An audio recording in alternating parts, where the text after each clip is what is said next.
hoy estuvimos escuchando a Juan Grabois, ¿no? Que realmente se despachó planteando de que tenemos un gobierno nacional que ellos, dice, nosotros te pusimos ahí, dice Juan Grabois, le dice a Alberto Fernández, y a vos te preocupa más los grandes empresarios que el pueblo que te votó y que la gente no da más. Y dijo algo muy preocupante, dijo, en pocas semanas va a haber saqueos si no hay un cambio de política, ¿no? Y para él, un cambio de política significa agarrar 13.000 millones de dólares en los granos que están en los silobolsa y convertirlos en reservas del Banco Central y con eso pagar un ingreso extra, digamos, engrosar el ingreso de los, de los sectores más vulnerables, ¿no?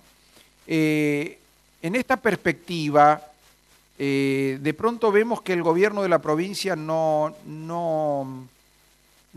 toma nota de la gravedad de la situación, ¿no? Y de pronto vemos que sigue ¿cómo te puedo decir? La irresponsabilidad del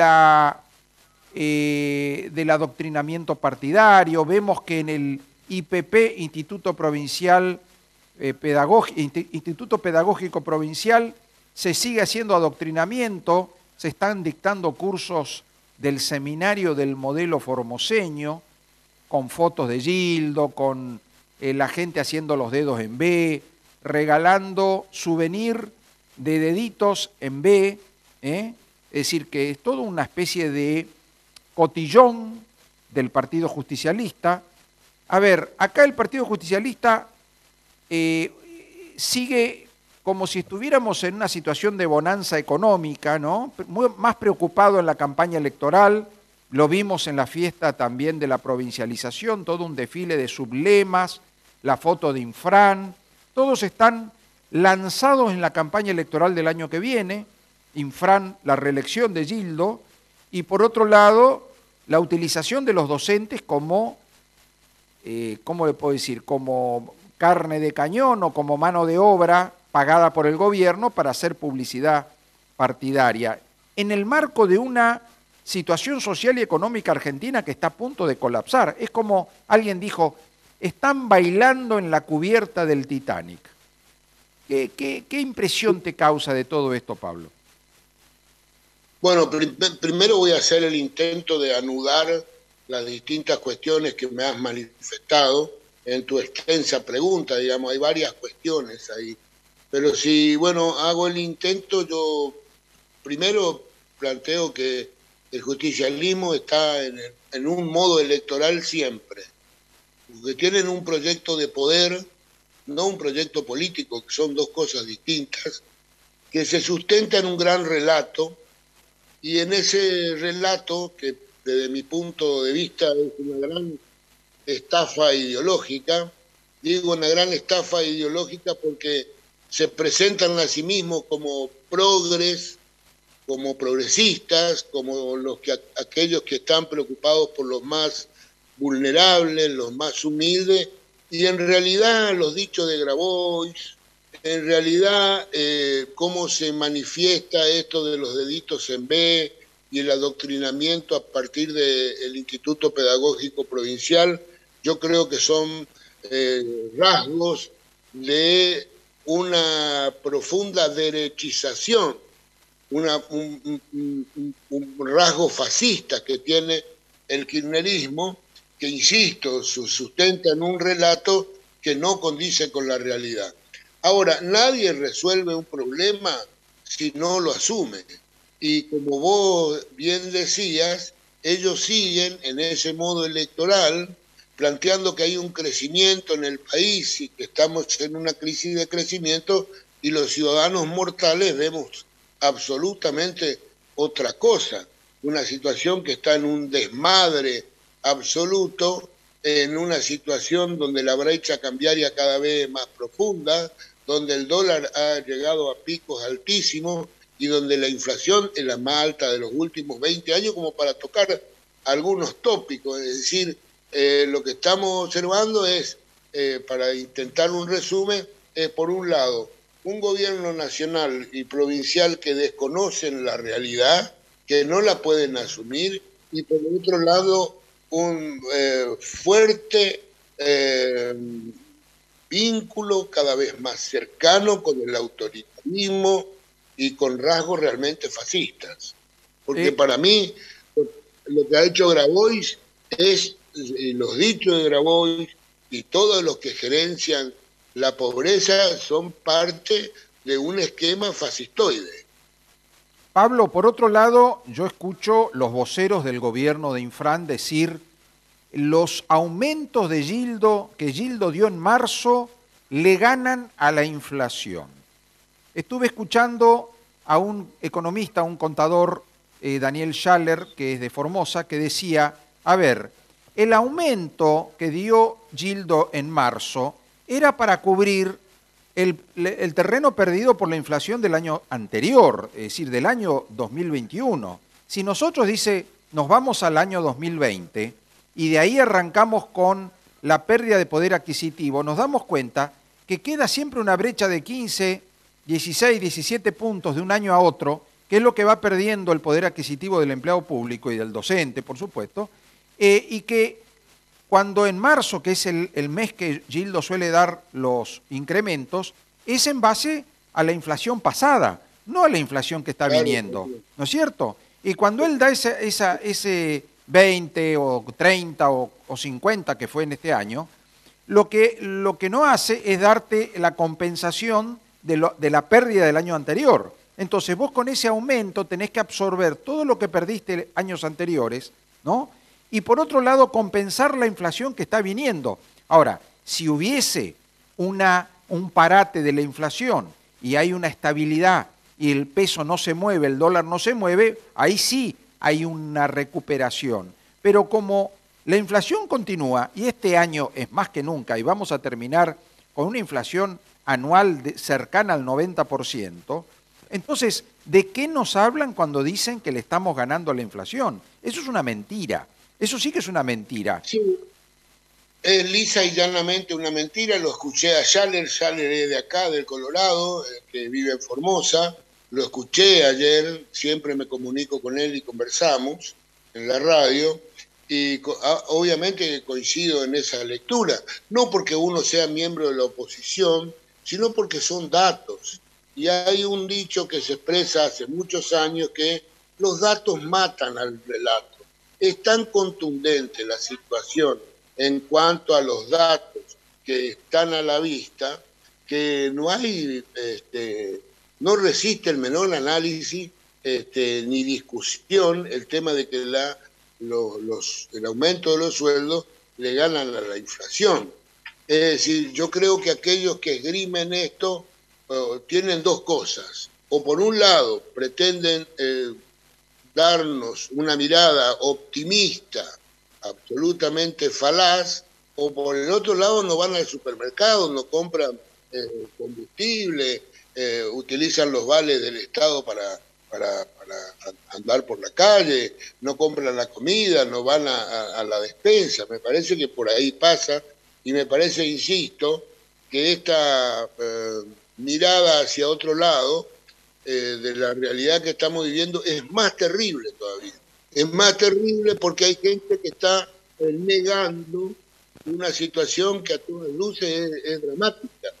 Es dramático lo que está sucediendo a nivel social, a nivel económico. Bueno, y siempre hablamos del tema educativo, es dramático lo que está padeciendo la educación en nuestro país. Por más que hayan esgrimido algunos datos, estadísticas que nadie cree en absoluto, ni el docente más alineado con el oficialismo puede creer los datos estos de que Formosa ha recuperado niveles educativos de excelencia. Pablo, Eso es yo te quiero, más. Pablo, yo te quiero invitar a que compartamos, quiero que escuches declaraciones de Basterra, precisamente dentro de lo que fue el seminario este de modelo formoseño. Tengo declaraciones Bueno, del organizador del seminario y de Basterra, ¿no? Y ahí Basterra reivindica lo que es la política de su ministerio, ¿no? Desde que él asumió el tema de que los chicos pasen de grado con 19 materias previas. Bueno, y en el seminario todos, por supuesto, hablan de que este modelo garantiza una educación, una formación, además garantiza que el docente tenga un trabajo, una cobertura digna. Vamos a escuchar algunas declaraciones de estos señores. Primero de Sergio Torres, que es el coordinador del seminario del modelo formoseño. Vamos a escuchar algunas palabras de él. Y después de Basterra. Te invito a que los escuches y me das tus conclusiones. Una jornada excelente nuevamente. Este es el tercer encuentro del seminario del modelo formoseño. Y como en los anteriores, la verdad que la convocatoria, la aceptación de los docentes, de los estudiantes y del público en general ha sido masivo en el Estadio Centenario que nos hemos convocado en esta oportunidad, y las exposiciones fantásticas, ambas, una están en camino ahora, está exponiendo la profesora Patricia Pastor sobre los indicadores de educación y un trabajo que ha realizado con docentes en toda la provincia, de una muestra estadística, y también el profesor Adrián Aranda y la profesora Mirna Rodríguez de la Coordinación de Educación Intercultural Bilingüe, que nos dieron una presentación, una ponencia sobre el trabajo que se viene realizando en la provincia en torno a la inclusión de las comunidades indígenas en el marco del modelo formoseño. Que vienen de todo el territorio provincial, los docentes, los estudiantes, profesionales también de otras ramas que les interesan las temáticas que se desarrollan y han considerado ya el seminario como parte constitutiva de su formación los días sábados. Tratamos de preparar algo que sea interesante para los colegas y que tiene que ver con el tipo de interpretación que se le suele dar a los datos estadísticos. Con Geofor nos pusimos a trabajar sobre el monitoreo de la implementación de la resolución 1953 y bueno, estábamos interesados en ver exactamente qué pasaba a nivel provincial, porque bueno, hay gente que se atribuye por ahí algunos datos o números diciendo todos los docentes están en contra, todos los docentes opinan esto o opinan lo otro y no sabemos de qué fuente sacan eso. Entonces, bueno, lo que hicimos fue darle un marco de investigación con un cálculo de fórmula, la muestra, lo que se hace en cualquier investigación, sistematizar esa información relevada y bueno, esos fueron los resultados que presentamos acá. Bueno, esas son declaraciones y ahora vamos a escuchar a Basterra. Pablo, escuchá lo que dice el ministro de Educación, Luis Basterra. Nosotros tenemos que abordar la problemática desde un punto de vista objetivo y no hacer especulaciones que pueden llevar a conclusiones erróneas y que no aportan al cumplimiento del objetivo. En este sentido, la tarea que hizo la licenciada Pastor junto con el equipo de Geofor es un trabajo impecable en términos de ciencia estadística para validar, por un lado, lo que fue la resolución 1953, en contextualizarla y por otro, y cuál ha sido la percepción que han tenido los docentes de esta norma, para no hablar de manera subjetiva que si están de acuerdo o no están de acuerdo. Con números se discute de otra forma y además hubo espacio para las opiniones, con lo cual nos ayuda a nosotros a orientar las estrategias pedagógicas para el cumplimiento del objetivo, es que ningún joven quede fuera del sistema educativo. Y para esto hay que comprometerse si uno realmente está convencido. Si uno tiene una visión clasista en que quiere que solo el bueno, bajo la visión de lo que miden ellos, prospere, y seguro van a quedar muy poquititos que seguramente pertenecen a un segmento muy reducido de la sociedad y que lo que hace es amplificar las diferencias. Si nosotros aspiramos a que cada joven exprese todo su potencial, tenemos que sostenerlo dentro del sistema educativo, proponerle estrategias que permitan que desarrolle sus capacidades, y eso es lo que estamos haciendo, con seriedad, porque hay un concepto pedagógico evidentemente para algunos distinto. Uno es clasista, que aspira a que pocos sean los que lleguen, y nosotros que creemos que todos tienen capacidades que tienen que desarrollar. Decía la profesora Pastor, a partir de esta investigación pormenorizada, que en varias materias en Formosa se está mejor que en el resto de la región, por ejemplo. Bueno, eso corresponde a las pruebas Aprender. Sí. La prueba Aprender, que se realizó los primeros días de diciembre del año pasado, evaluó digamos, las capacidades que han desarrollado los alumnos de sexto grado de la escuela primaria. Lo cierto es que esos niños y niñas han atravesado 4 años de desfinanciamiento de la educación por parte del gobierno de Mauricio Macri y tras cartón con 2 años de pandemia. Esto afectó los niveles, como bien quedó demostrado en este estudio, afectó el rendimiento de todos los niños y las niñas de la Argentina. Sin embargo, en Formosa, ese daño fue sustancialmente menor que en el resto de las provincias del NEA, contextualizando. Y esto es un motivo de reconocimiento a la tarea de nuestros docentes y de reconocimiento a la estrategia pedagógica que propone el modelo formoseño que nos ha propuesto el gobernador a cada uno de nosotros. Bueno, a ver, Pablo, estadísticas para validar las políticas, ¿no? Bien claro. Y por otro lado, una reivindicación de la resolución 1953/22 para que todo el mundo, para que todos y todas pasen de curso con 19 materias previas, y finalmente reivindicar la figura del gobernador Infran y su política educacional con estos resultados más que discutidos, más que dudosos de las pruebas Aprender, que marcan que Formosa tiene mejor resultado, los chicos de Formosa, que los del NEA. Y por último, toda crítica que vos puedas hacer, ya adelantó el ministro de que es clasista. Vos querés que sean unos poquitos los que salgan bien, y el resto que se jorobe, ¿no? Eso es digamos, el argumento. Cualquiera que critica el modelo provincial es porque quiere que unos poquitos le vaya bien y a la mayoría le vaya mal. A ver, yo en principio te quiero decir, Gabriel, que jamás hago ataques a la persona. Ad hominem se llama el juicio, no hago juicio a la persona. Yo debato ideas. Ahora, y en eso me quiero permitir debatir, o por lo menos interponer mi posición a los dichos del ministro y a lo que he escuchado anteriormente. Muy corto lo hago, porque el ministro es un ingeniero forestal o agrónomo, pero el ingeniero agrónomo que me viene a hablar, o nos viene a hablar a quienes tenemos una trayectoria en la educación de décadas. A veces sumar tiempo no es sumar amor, digamos. Uno puede sumar mucho tiempo en una profesión y no poderlo, no haberla capitalizado. Bueno, eso estará a criterio de los demás.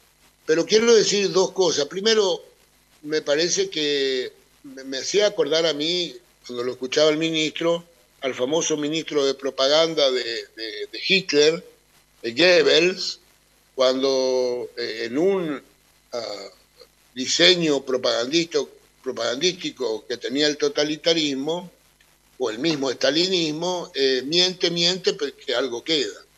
Yo creo que el ministro está mintiendo, porque nadie en su razonamiento mediano puede creer que Formosa tenga mejores resultados que Buenos Aires o Córdoba, por la trayectoria educativa que tienen estas provincias, no porque quiera desmerecer a Formosa, sino porque Córdoba ha tenido universidad en el siglo XVII y Buenos Aires en el siglo XIX, y ha tenido una excelencia educativa durante años. Por un lado esto, me parece que además las estadísticas están para aplicarlas a los estudios sociales y no para manipularlas. Eso es otra cuestión. La ciencia estadística que dicen ellos justamente es aplicable a los estudios sociales, pero no de esta manera.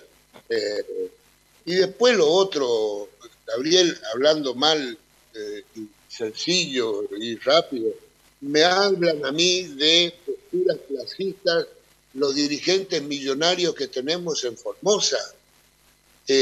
Por eso decía hoy, hay un relato donde ellos hablan en nombre de los más humildes, de los más pobres, son todos millonarios.